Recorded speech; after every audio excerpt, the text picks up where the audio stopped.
He was in prison, drinking through a straw from a cup full of dirt, and then he'd give it a little wiggle, and then when the guards weren't looking, and then quietly dumped it in the garbage, in order to escape.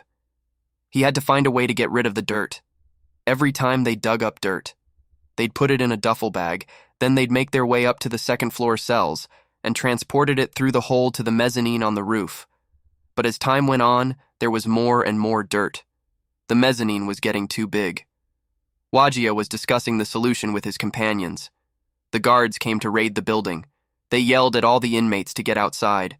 The two of them saw what was happening and ran. Because, at that moment, Raphael rushed back to the room to give them a message. Raphael rushes back to his room to tip them off. Vaga also came to the second floor.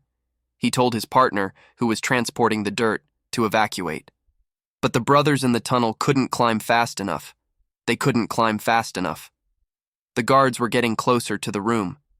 Raphael had to step forward. Raphael could only stand up and help his fellow inmates stall for time. The guards also realized that something was wrong with the prisoners. He asked his men to call for backup on the walkie-talkies. As soon as he heard the call, Raphael stepped forward and pushed him down. Behind him, his fellow inmates. They also rushed forward. The scene was a mess. The unarmed prisoners were no match for the warning. Soon they were all knocked to the ground.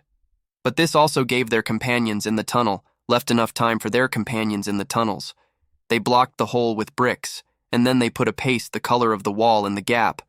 Then they brought in a table to block it, so as not to be seen by the warnings.